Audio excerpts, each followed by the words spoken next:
In the name of God, the compassionate and merciful, I am very grateful to God for the blessing of visiting again Lopiano and Sophia and having the seventh round of Wings of Unity. And also I'm grateful for the discussions we have had so far.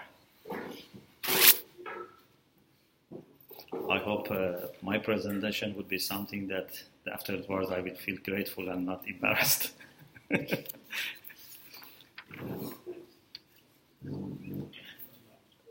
As you remember, in previous rounds of Wings of Unity, which I should say have been very beneficial for myself, and many of the thoughts that were presented for the first time here helped me in my own journey, and I have shared with many people in different countries.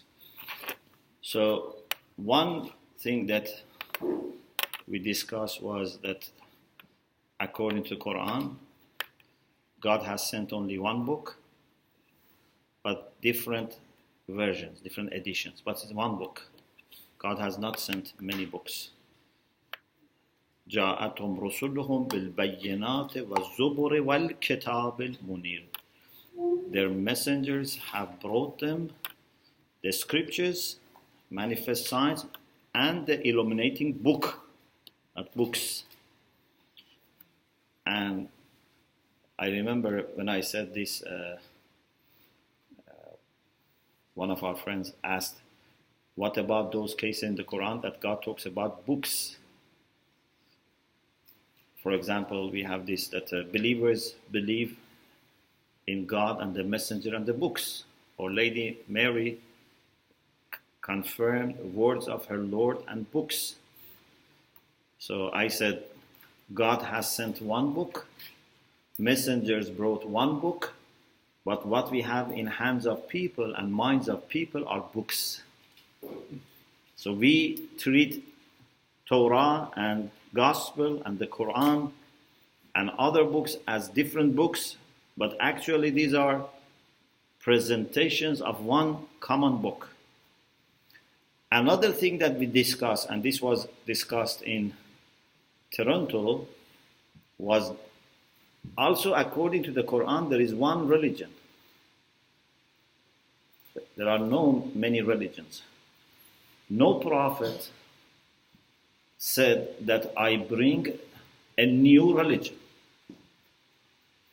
I always ask my Christian friends, and they say the same. I said, do you know anywhere Jesus says, I'm bringing you a new religion? Moses saying, I'm bringing a new religion. Abraham, no. They all called people towards God. They called people to surrender to God, and that's the religion. So religion is nothing other than this. Unfortunately, we have inherited a mindset that deals with religions as totally different worlds, partitioned worlds. Each has its own founder and each has its own authority. But according to Quran, we have only one authority, and that is God. And prophets have no authority to found a new religion. Their authority is only in presenting the message of God, not in creating a new religion. Unlike books that we have in the Quran, so we have book, we sometimes have books, which is plural. And we explain that the plural is to be understood as what is available in the hands of people. But when it comes to religion, we never have plural in the Quran. We don't have adyan in the Quran. We only have din. But some people may say, okay, we don't have plural, but still we have different cases for religion. For example, in Surah Al-Kafirun, God says to the Prophet to tell to the infidels who were rejecting the faith, that I am not going to worship what you worship, you are not going to worship what I worship, I am not worshiper of what you worship, you don't worship what I worship, lakum dinukum waliya din. For you is your religion, for me is my religion. This is the maximum you can find the Quran when religion is used for two entities. But as you see, this is not a real religion in contrast to the religion of the prophets. Because the pagans, they didn't really have a religion. Because religion is when you believe in something transcendent, something to which you have to adapt yourself. Maybe they thought they have religion, but that was a pseudo-religion, because their religion was to serve their ego. This is not religion. You can call it religion, but it's not religion. So the true religion is the religion that asks you to let something of your desires go. But if you just want to serve your own desires and ego, it's not religion. So we have one religion, which is really possible to be called religion. And all the prophets and messengers have called towards God, and this call towards God is this religion. And we said also that the Quran talks about Deen al-Haq, religion of the truth. So the true religion is religion of the truth. And the false religion is religion of falsehood. So we have to be truthful. It's not the true religion, it's religion of the truth. It means you have to be truthful. And therefore, in the verse, which is very important for understanding future and eschatology, God says, هو الذي أرسل رسوله بالهدى ودين الحق ليظهره على الدين كله ولو كره المشركون. God is the one who sent his messenger with guidance and religion of the truth, so that this becomes dominant over any kind of religion, even if the polytheists don't like it. Some people think this is Islam, in narrower sense, becoming dominant over Christianity and Judaism. But this is not the way I understand, because it says, وَلَوْ كَرَهَ الْمُشْرِكُونَ, not وَلَوْ كَرَهَ النَّصَارَى. It says, even if the polytheists are not happy. So this is religion of submission to one God, which is shared by all Abrahamic, and this is to be truthful, to be surrendering yourself to the absolute truth. So this was also something that we discussed in Trento, and also we discussed about the very fundamental verse which says that Muslims, Christians, Jews, and Sabbaites, those who have faith in God and the hereafter and do righteous deeds, they have no fear and grief, and they would have their reward with the Lord. And we explained all these verses. What I want to discuss today as a follow-up is the idea of mission. So if this is our understanding of book and religion, so what is our mission? Like Christianity, in Islam, there has been great interest in inviting people towards Islam. And many Muslim scholars, and even sometimes who are not scholars, just ordinary individuals, they took it as a great responsibility to invite more people towards Islam. But sometimes even this went beyond invitation, and it became sometimes even forcefully presented. So we find not as much as some books and Orientalists suggest, but we have for sure cases in the history that some caliphs try to expand the territory of Islam with power and force. Of course, in our tradition, in the Shia tradition, we are not happy with that. And we think that if they were listening to the Imams of the Ahlul Bayt, they would not give them permission to do this. But they expanded Islamic territory, they also killed our Imams. So, so it's not that we endorse whatever they did. In any case, the interest in having more Muslims, more believers is there. Methods were different. Why there is such interest among Muslims and among Christians? Because we are not like the Jewish people who believe that it's a closed religion. Because we think this is a gift that we have received and we need to offer this to other people for two reasons. One, to show our gratitude to God. Second, to help those people. Like, if you have been educated and there are illiterate people. So to be grateful to God that you have knowledge, and also to help people who are illiterate, you want to teach them. So the idea of da'wah was to teach people, to inform people about the gift that we have received. We have a very famous hadith from the Prophet sallallahu alaihi wasallam, in which he said to Imam Ali that لَإِنْ يَهْدِيَ اللَّهُ بِكَ رَجُلًا خَيْرٌ لَكَ مِمَّا طَلَعَتْ عَلَيْهِ الشَّمْسِ.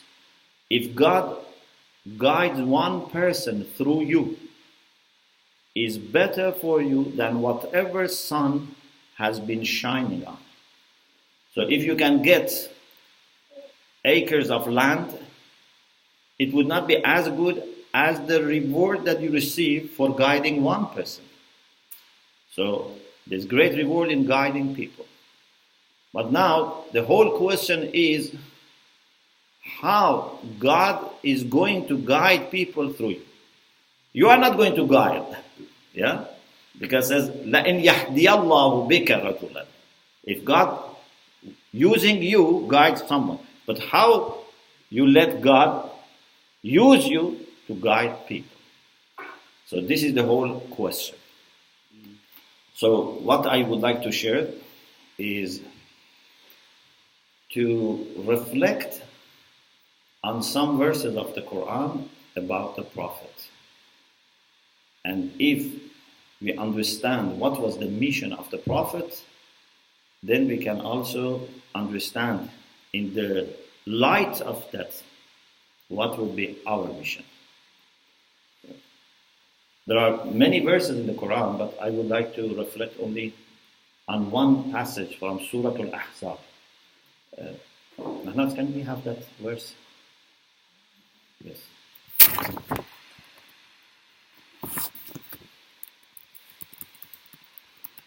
Mahnaz is much more organized than me.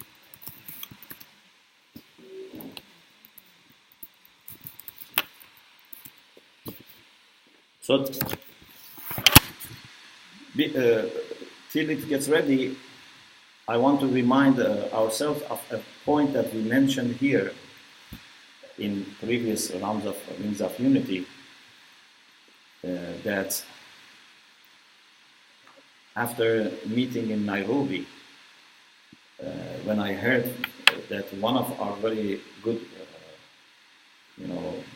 Benedictine brothers who is doing his PhD in Pizarre, said in the group discussion, and Mahnaz told me later, that there are verses in the Quran that people use for war and conflict, and there are verses that are used for peace and mercy. And he said Muhammad used these verses, and there are people who use other verses. So when I heard this, I was worried, because I thought then this means that for an outsider, it looks as if the Quran is a just collection, and people can just pick up and choose what they like. But it's very difficult to explain to someone how we put these verses together and prioritize, and we have, am and khas and mutlaq and muqayyad, all these things. So then, thanks to God, this idea came to my mind when I was going to give a lecture in the Hosea in London for the birth of the Prophet. This idea came to my mind that the best guiding verses of the Quran for understanding what is the message of the Prophet is those verses which actually talk about mission statement of the Prophet. I said it last week also in Rome, and people very much liked it. Now I said, for example, we send an ambassador to a country and we give him a mission statement. We want you to do 1, 2, 3, 4, 5. But over years, we communicate to him, and sometimes something unexpected happens. For example, a war happens. Another catastrophe happens. We may actually communicate more about those urgent issues. But you should never think that those things which we said in the mission statement and these things that we have mentioned in communications afterwards are equal. Or actually these are more important because these are more frequently mentioned. And the example I gave was Prophet Noah. I said Prophet Noah ended up with carpentry. God asked him to make the ship. But does it mean that God had sent him for carpentry? So, Prophet Muhammad had to deal with many problems, including wars which were forced on him. But he was not sent as a warrior. God never says in his mission statement that we are sending you as a warrior, as a conqueror, as a defeater. God only says, we sent you as a mercy. We sent you as a teacher. We send you as someone who is purifying the soul of the people. So, this is very important guideline that we have to focus on verses which are about mission of the Prophet. So, one of the places that we have this. You have also after this, La Tuti al-Kafirin wal-Munafiqin. Yeah, if you can have that one as well. But first I start with it. So this is chapter 33. God says to the Prophet, Inna arsalnaka shahid. This is in addition to the famous verse that وَمَا أَرْسَلْنَاكَ إِلَّا رَحْمَةً لِلْعَالَمِينَ. We have not sent you except as mercy for all the inhabitants of the world. In addition to that, this is more detailed. The first thing is shahid, which means witness. And this is very important, and this is what we have to be also. We have to be witness. In Arabic, we have two terms for witness, shahid and shahid. Means witness, someone who is present and witness. And then we use shahid for martyr in Arabic. And then there is a question, why martyr is called shahid? And the verbs are different. It's interesting, the verb. So, if it is witness, the verb is shahida. Shahida yashadu.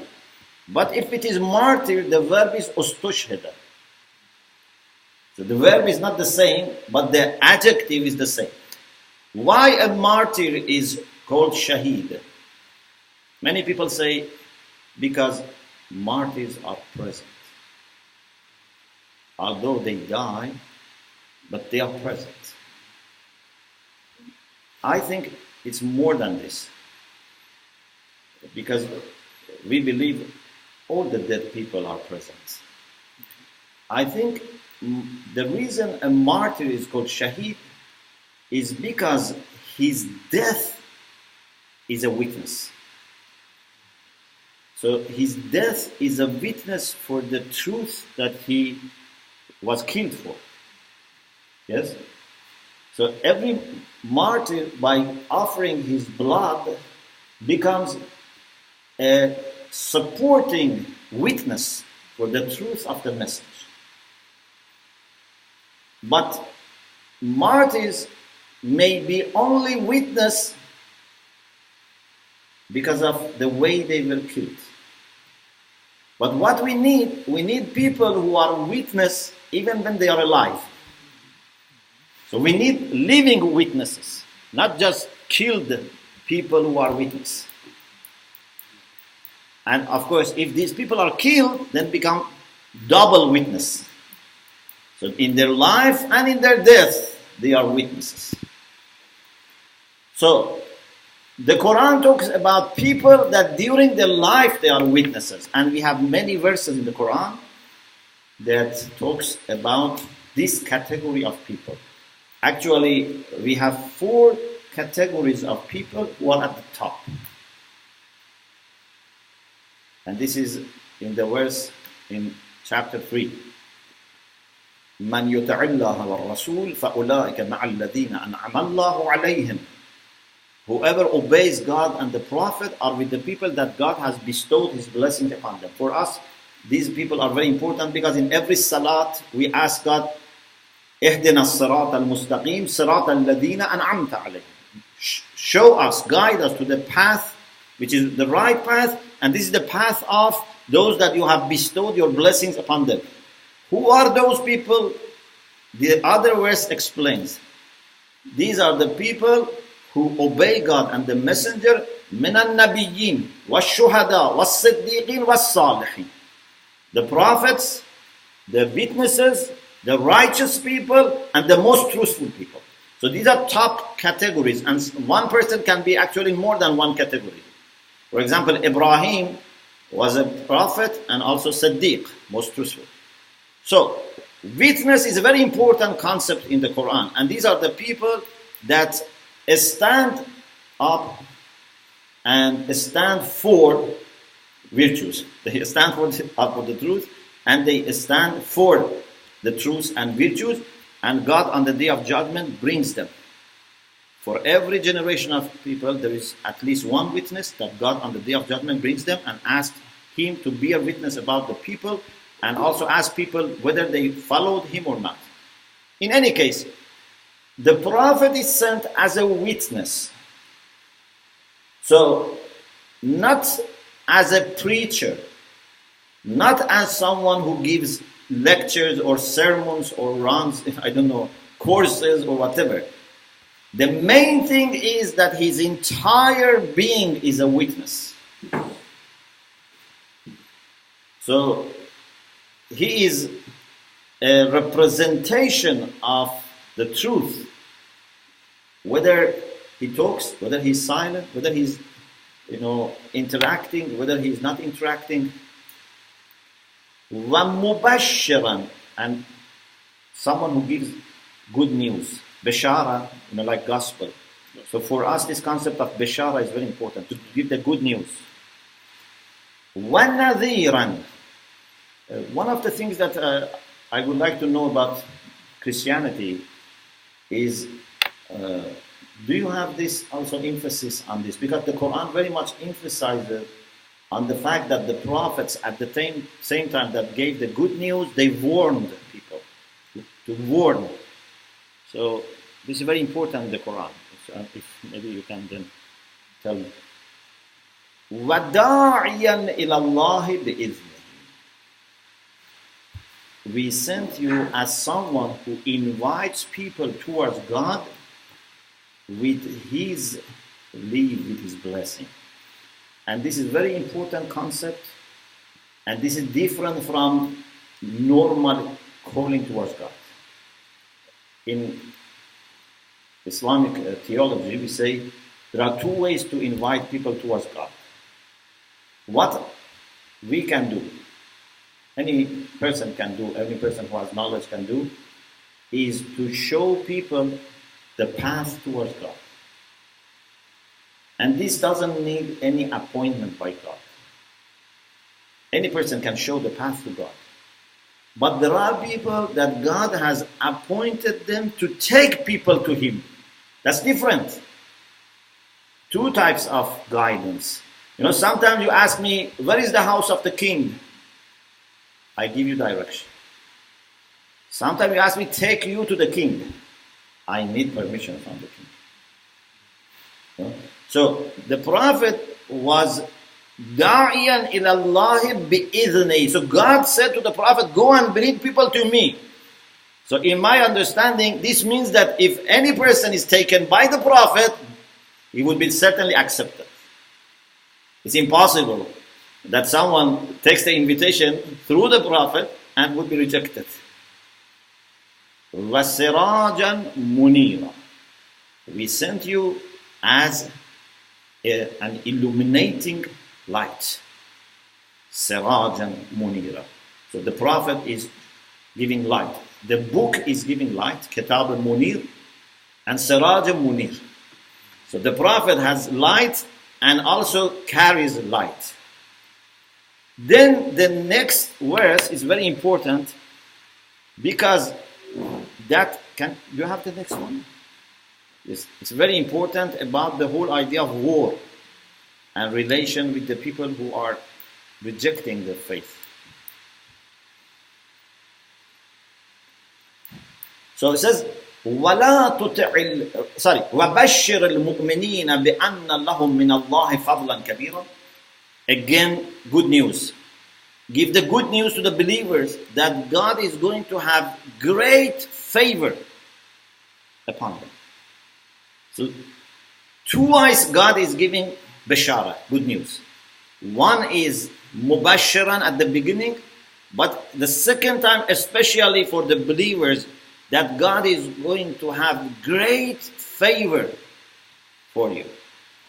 And I understand fadl as a favor which goes beyond your expectation. So for example, if someone works for me one day and I have to pay him, say, 50 euros for one day. If I give him 60 euros, I have given him extra. I have been kind to him. This is kindness. If instead of 50 euro, I give him 100 euro, this is generosity. But if instead of 50 euro, I gave him 200 euros, 300 euros, this is fadl. This is favor which goes beyond expectation. The person is puzzled. When you are generous, the person is not puzzled necessarily. But when it is reaching the level of fadl, the person is puzzled. Why so much? And God says, fadlan kabira, means great favor. So, my understanding is that on the day of judgment, when God shows His generosity, it goes so much beyond the expectation of the believers that they cannot understand. They will be overwhelmed by the level of generosity of God. So God says, وَبَشِّرِ الْمُؤْمِنِينَ بِأَنَّ لَهُم مِّنَ اللَّهِ فَضْلًا كَبِيرًا. Then, وَلَا تُطِعِ الْكَافِرِينَ وَالْمُنَافِقِينَ. Please remember that this is in the mission statement.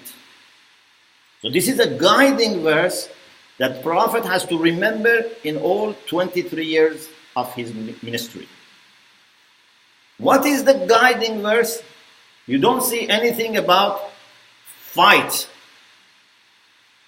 What you have is, don't obey the infidels and hypocrites. Don't obey them, not fight them. Means you should be keeping your ideas and be not so soft that you obey them. Do you understand? Like, for example, someone sends me, for example, to a country and says, be a good believer, be a good example, a good witness, and don't obey bad people. From this, you cannot understand that I am going to initiate war. You just understand that you are dealing with a person who is so soft and gentle that faithless people may expect him to obey them. But you say, no, don't obey them. لا تطع الكافرين. No, it means you have to have your identity and integrity. وَدَعْ أَذَاهُمْ. And when they annoy you, leave them. Even don't react. So don't attack and don't react as much as possible. Just concentrate on your work. So like, for example, you go as a teacher, there are ignorant people that may come and tell you, you should not teach people. Maybe some gangs come and say, let's, be together and we do some criminal acts. Don't obey them. They will trouble you. Leave them as much as possible. وَتَوَكَّلْ عَلَى اللَّهِ. And put your trust in God. وَكَفَى بِاللَّهِ وَكِيلًا. And God is sufficient to be trusted. So as you see, the mission of the Prophet was very clearly explained as a moral mission, to be witness, to be educating people by giving them good news, by warning them, and not being influenced by bad people, and not to be even engaged in reactionary attempts. So this is one passage. And we have, of course, many other passages like وَمَا أَرْسَلْنَاكَ إِلَّا رَحْمَةً لِلْعَالَمِينَ. Because the time is very short, now I want to say what is our mission. So I make it very brief. I think our mission is, again, to be a witness. We actually don't need to do anything extra than being a good believer. If you are a good believer, automatically you are a missionary, in the sense that you are a witness. And even you can be alone. Suppose I am living alone in a cave or in an island, and still I can be a witness. For whom? For the birds, for animals, for angels. Because what does witness mean? It means someone who is reflecting beautiful qualities of God. Yeah? You can be a witness for yourself. You can be a witness for other creatures. It doesn't need to have some people who have no faith so that you be witness for them. Yeah? You can be witness regardless of any person being there or not being there. Then I can be, for example, a doctor who is a witness. I can be a teacher who is a witness. I can be a nurse who is a witness. I can be a, baker who is a witness. Whatever you do, if it brings light and reflects light of God, reflects qualities of God, then you are a witness. And if you are a scholar, if you are a person who can spread knowledge, of course, maybe this is the best witness. If a moral, pious person that spreads knowledge along with virtues. Because I think among the qualities of God, the quality of knowledge is very, very important. And many Muslim philosophers and theologians reduce everything finally to knowledge. Even power of God goes back to his knowledge. Life of God goes back to his knowledge. Everything goes back to his knowledge. So among servants of God, godly scholars, means those who have knowledge and piety, they can be better witnesses. And this is why the prophets are introduced as also teachers. So people in different capacity can be witness, but people who have knowledge and piety together, they can be better witnesses. But what is their role is in their life be a witness and help people in their journey towards God. And this is something that needs more attention. Many times we think that if I want to help someone move towards God, I should tell him, I have come this way, so you follow me, and we go together towards God. So you say, come and follow me. But this is not necessary. You don't need to ask people to come and follow me. You have to find out what is the nearest routes for them. Yeah? So maybe, for example, I am on a motorway. Maybe I'm on a motorway and I have 50 kilometers to reach. Someone is on a narrow road but has already gone a lot. If I say go back all the way and start from the beginning of motorway, it can actually take him longer. So maybe if he just carries on, he would reach faster. Or maybe by the time he wants to redo everything and start from beginning, his life is finished. Or maybe he would put into lots of difficulties. People boycott him. So, you have to have wisdom. This is where we need wisdom. أُدْعُ إِلَىٰ سَبِيلِ رَبِّكَ بِالْحِكْمَةِ. God says, call toward the path of your Lord with wisdom. Why you need wisdom? Because there is no one answer. There is no one prescription.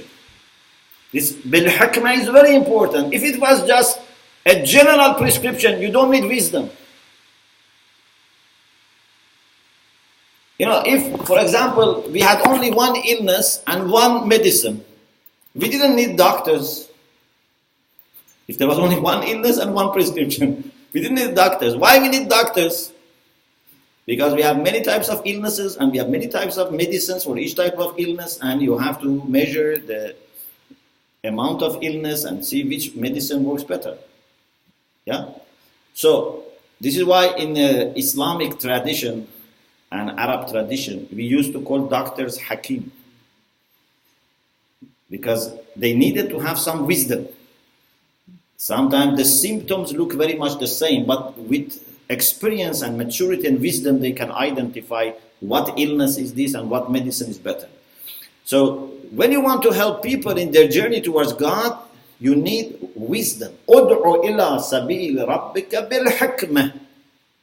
So, wisdom is needed, but what are your tools?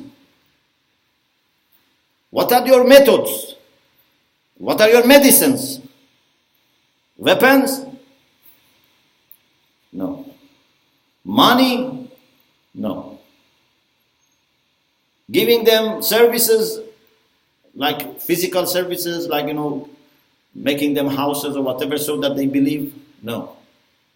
Al-maw'izat al-hasan.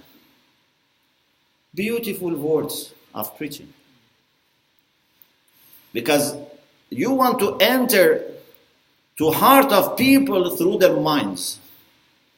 You don't want to, do mischief and enter into the hearts of people by bribing them. I can bribe people to become faithful, and I can force them to become faithful, or I can convince them to become faithful. If I want to bribe them, I give them money. If I want to force them, I show them sword. If I want to convince them, al-maw'izat al-hasan. But for sure, they are not going to accept easily. They are going to argue. No problem. جَادِلْهُمْ بِالَّتِي أَحْسَنُ. Then in the most beautiful way, discuss with them. If they accept, alhamdulillah. If they don't accept, again, alhamdulillah. In both cases, God is to be praised because you have done your best. It's done between them and God. You don't need to do anything else. If you feel your time is wasted, then it means that you didn't do it for the sake of God. You did it for the sake of getting some sense of pleasure, of satisfaction, of your desire for winning reward or, winning more believers. But if it is for the sake of God, you have done your best. They believe or they don't believe, it's not going to make big difference for you. Like we had about in the Sister Shahna's presentation about the Prophet Noah. Prophet Noah لبث في قومه ألف سنة إلا 50 عاما. He preached 950 years. His life was longer, but 950 years he preached. How many people believed in him? Some 80 people. As an average, every 12 years, one person believed in Noah. And I always say, if he had contract with any community, they would cancel his contract after 2-3 years. You are a disaster. It takes you 12 years to only guide one person. But God doesn't look at it in this way. God says, you did your job. I don't bother people believed in you and through you or not. Actually, I give you a special credit. Because when other prophets preached and people believed in them, they had some pleasure. But you didn't get this pleasure even in this world. So I raise you to a very high position. To the extent that Abraham was a follower of Noah. Abraham is very dear to us, but the Quran says, إِنَّ مِنْ شِيعَتِهِ لَإِبْرَاهِيمَ. Even Abraham was a follower of Noah. He became a very outstanding figure, one of the 5 prophets and messengers of Ulul Azm, the eternal. So, we need to understand with maximum humility what is our role. Are we lords of religion that we decide who should believe, who should not believe, who should be accepted as a believer or not? I decide. I say you are a believer or you are not a believer. You are going to hell or you are going to heaven. Or I am just a servant, an instrument, and I just want to help people in their journey towards God. I can help some people run. I can help some people walk. I can help some people crawl. I can help some people not to go backwards. I have to see what I can do. Yeah? And we should not expect also miracles from ourselves, because then if you expect miracles from yourself, then there's a chance that you do unwise things. Because you want to rush, you want to, get good results. You have to be very humble and patient and just be a witness with wisdom through words by trying to convince people. And I think now what we have is a joint mission. I think Christians and Muslims and believers in God in general, we have neglected for the most part a type of witness that we can be if we are together.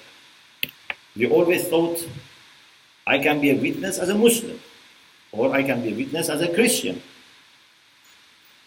But we are better witnesses if we are together. Yeah? If Muslims and Christians together call people towards God, if we are united and show to people that faith has this power that can unite people across these lines, then there will be more attraction. Yeah? If we in this world do something together, people would respect more. But also for spirituality is the same. Yeah? For example, if we are going to collect money, if people see that only Muslims are collecting money, they say, okay, this project is for Muslims. But if they see Muslim and Christian together collecting money, so more people would help. The same is for faith. If instead of collecting money, we are going to collect attention of people and respect of people and love of people for God, not for ourselves, then if we work together, we have much stronger position. But if, God forbids, we fight each other, or we boycott each other, or we just ignore each other and want to do everything on our own, we lose great strengths that God has put in unity. And unity has a strength which nothing else can give us. So I hope that in the unity that we are experiencing, we would be gifted with more wisdom by God, so that we understand how this gift can be appreciated by ourselves, and how this gift can be shared with other people, so that the unity that we have will not be confined to these walls or to these few people, so that this unity can go beyond. But this needs wisdom, and we ask God in Sophia for wisdom. Thank you very much. Thank you.